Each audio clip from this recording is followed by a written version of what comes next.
halkani waa tuulada Bursashiiq degmada Cadale ee gobolka Shabeellaha Dhexe. Bursashiiq iyo tuulooyin dhowr ah oo ku xeeran sida Ceel Xarar, Xaruur iyo Xaaji Cali ayaan booqday si aan ugu kuurgalo nolosha dhabta ah ay ku nool yihiin dadka degan tuulooyinka ka fogfog magaalooyinka.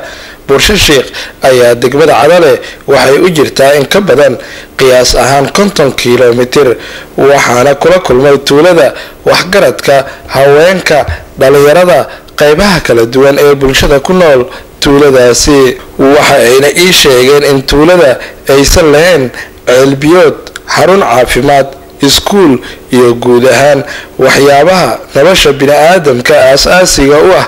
marka waxa dhibaatada haysa intaasay u badan tahay biyo la'aan, daawo la'aan, dugsi la'aan, intaas oo dhamay u badan tahay waxbarasho. kaalmo hadaan helayno biyo ka kooban, caafimaadka xoolaha ka kooban, halka dadka ka kooban, cuntada dadka ka kooban, unuku wili xaqiina dayow hayna. walow islaanti waa umula tira 500 ba inta 5 milyan looga qaadaa, isbitaal male, umulisa male, biyaha ka daran, dhibaatadoodan haysata. marka la joogo Bursashiiq iyo tuulooyinka ku xeeran ayaa fuustada biyaha ah waxaa la iibiyaa 50,000 oo shilinka Soomaaliga ah ilaa 200 oo shilinka Soomaaliga ah, waxaana dadka ku nool tuulada ay ii sheegeen in ceelku ugu dhow tuulada uu u jiro qiyaas ahaan 30 kiiloomitir.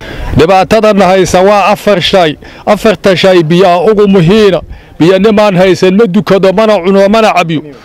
biyo ugu muhiima unuku sheeada badan in badanan ee tameeyay ee daynuna wili wax kuma heli, waxaan heli doona ilaahay weynaa og. dhibaatadaynu ilaa 30 sano ayayna haysaa. salaada shanta salaadood hal weesa qaadan ku dukana, baahidana haysatana unuka kaalmo adduunka naga soo gaara wili waa noo dhimayihiin. kaalmo hadaan helayno biyo ka kooban, caafimaadka xoolaha ka kooban, halka dadka ka kooban, cuntada dadka ka kooban, unuku wili xaqiina dayow hayna. ilaahay ayaan sugaynaa, dibadeerna idinka dawladda ahayno idin sugaynaa. haddii naloo kaalmeey kara ha naloo kaalmeeyo. waxaan nagu hayaa biyo la'aan, waxaan haysta maaragta baahi badan.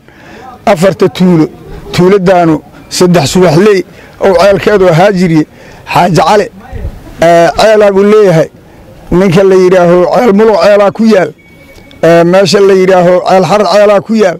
mahan waa biyo ka dheer, waa meel muslimka dadka hor baabaasaya. ceel ma haysano, isgool ma haysano, waxbarasho male, biyo ma haysano.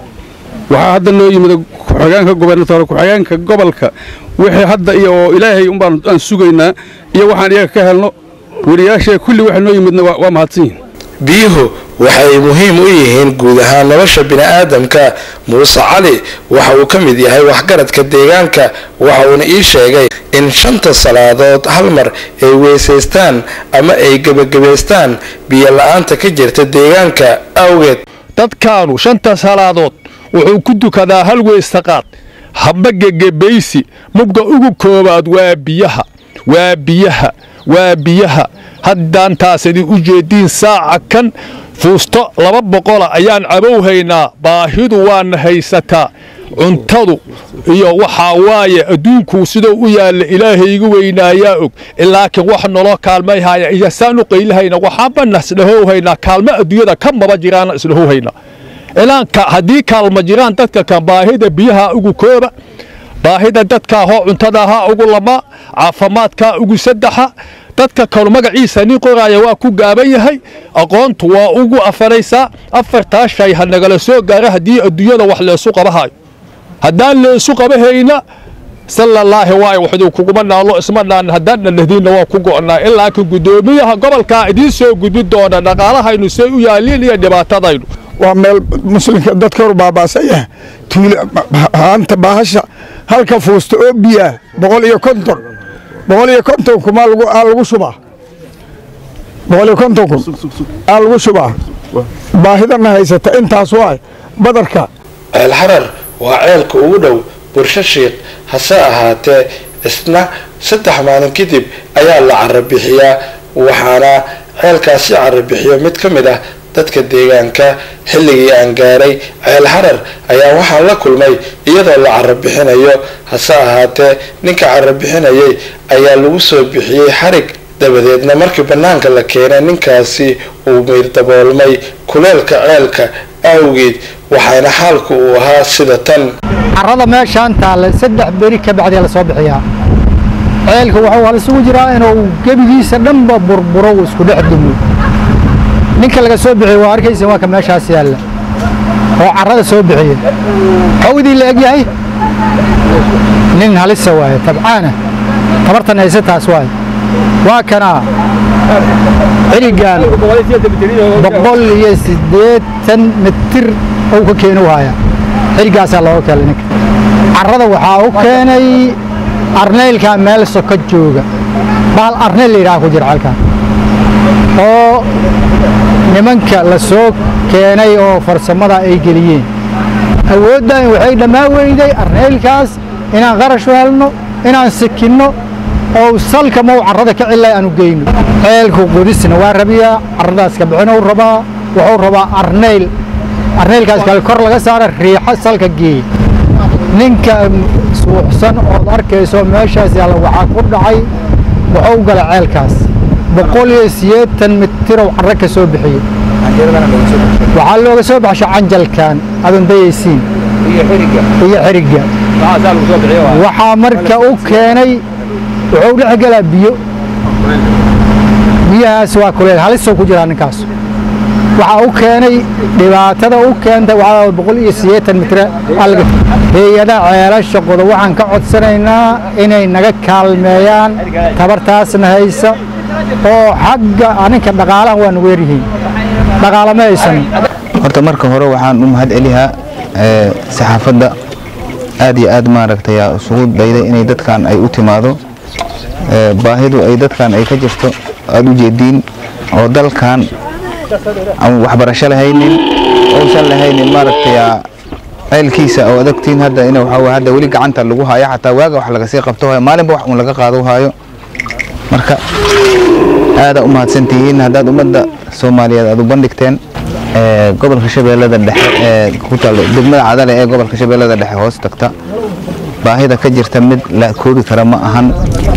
sidaad ogtihiinba waxbarasho male, caafimaad male oo male waxa maaragtay dad oo wax qabsada oo ama maaragtay meelaha isaga jiraan juqdaan isaga jiraan xoolo dhaqata waa masaar iyaambo ay ku adeegtaan ulna xoolo ay ku ilaashadaan. ceelkan inta raga ku qarash beelay intaas wuxuu mataqaana ku tabarucayay walaalihiis qarashka waa ka tabareeray intan meesha joogtaan dadka xoolo qalay waay haddii oo mataqaana ku qarash beelina carra soo buuxisay waxbarasho male. carrada markay soo buuxisay walaali waa qarash beelin dadka meesha waa qarash beelin hadda qarash beelan dadka waa kala istaagsan yahay.